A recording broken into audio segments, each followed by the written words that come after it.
Grand Rising, everybody. Welcome to Put Yourself in My Shoes. And today I wanted to discuss a topic of women who always keep that wall up. A lot of times in relationships or in the dating stage or whatever, we hear women speak on, there's a wall they like to keep up. And they do that to protect themselves. And I just want to touch on today why it's a bad thing to have that wall up. Now I know some of y'all may hit it off the back and be like, a bad thing? How can that be bad? And so here's the thing I want us to look at. So this wall women create to protect themselves. A man must show himself worthy, break down those walls, and if he's willing to do that, then he can get the prize, which is, the woman. The problem with that is, what if I break down that wall you have up, spend all my time doing that, and I found out I don't like what's behind that wall. It's just, I found out that what's behind that wall probably does need a wall up, because nobody else would like what's behind it either. Now, as always, I won't give you something, I won't take something away from you without giving you something in return. So, ladies, don't have a wall up. Instead, put a fence up. Why a fence, I say? Because you can still protect yourself, but that fence, that man can see in that fence. He can't get past it unless he put in the work. He gotta unlock that lock. He gotta climb that fence, and he gotta get past the barbed wires and everything.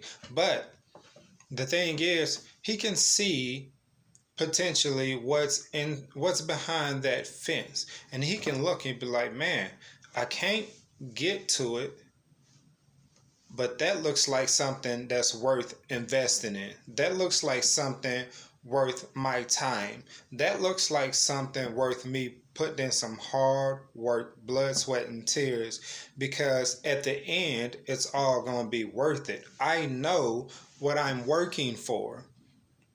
It's not a situation where a man devotes his all into somebody and then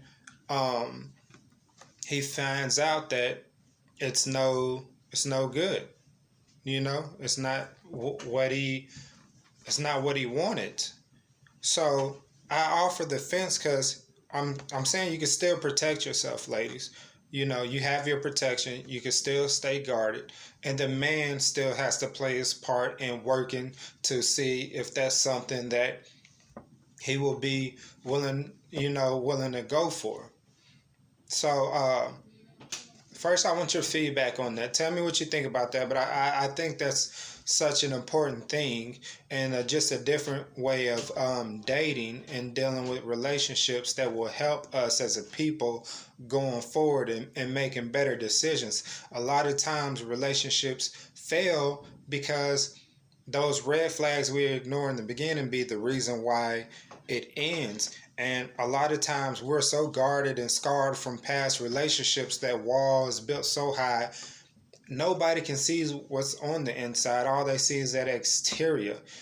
And after time goes by, they work so hard, bust down the walls, get to the inside, and man, it is nothing that they don't desire it. But you put that fence up. You give them a glimpse. This is what's on the inside, but you can't touch none of it. You know what I'm saying? That's not for you. You can look, but you don't touch. So, in saying that, a couple things to think about, like how much in the dating aspect, how much access do you give your companion in the early stages? Like if you're just dating, how much of yourself do you give somebody is a question that you have to ask yourself before you even begin to date. Because if you don't, going into dating on autopilot is bad, because you end up acting off a lot of emotion instead of a lot of logic. You don't need to be thinking with your heart and emotions. You need to be thinking with your mind. That's what it's there for. So the wise thing to do is to make sure that you're comfortable with whatever you're giving out. If you have the slightest doubt, then you shouldn't be giving that person that much access to you. If you think for 1 second, um, maybe they shouldn't be coming over at this time of the day. Maybe they shouldn't come over to my place at all. Maybe every time we encounter each other, it should be public, because anytime you go to a person's house, it becomes intimate. And we're all adults. And if we try to play that game where we try to hide it or ignore it, we're lying to ourselves. The moment you allow yourself to be in the company of that person's house, it becomes intimate. And the chances increases of it going to a level that you may not be ready for. You may not want that person to see your living quarters. You may not be ready for them to see how you live. You may not be ready for their reaction. So these are just some things that you have to be honest with yourself about. And then you have to think about your non-negotiables. Dating is always fun, but in the midst of dating, if you come across somebody that you feel like is an honest potential candidate of something more important, then you got to think about those non-negotiables. And that's exactly what they are, non-negotiable. It doesn't matter how appealing a person may look. It'd be like, oh, they're really attractive. It doesn't matter. It's a non-negotiable. If a non-negotiable for you is someone smoking cigarettes, well, no matter, the date could have been going great, and then at the end you find out they smoke cigarettes. They've been doing that their whole life. Well, that's a non-negotiable.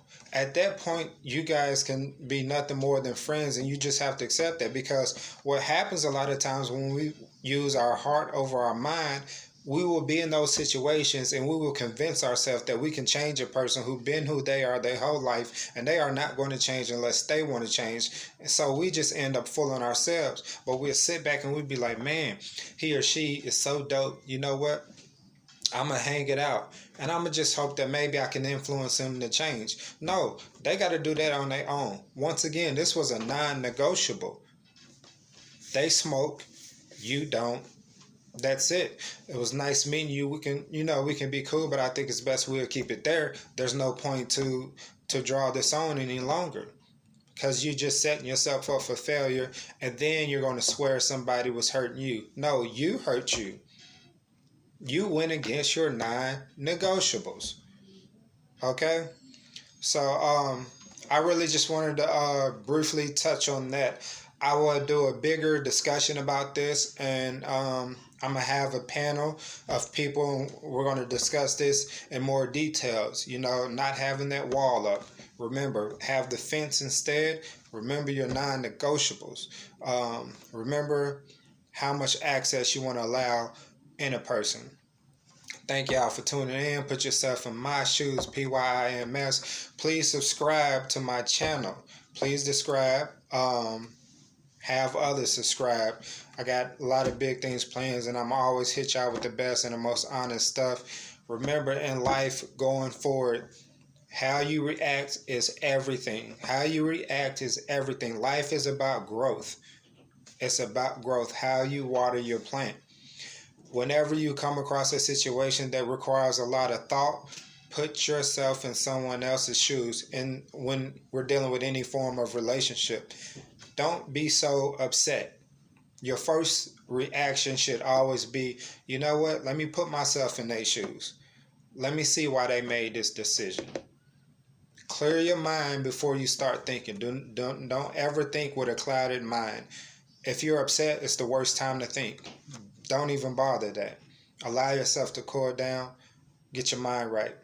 Then put yourself in their shoes. Yeah, have a good night.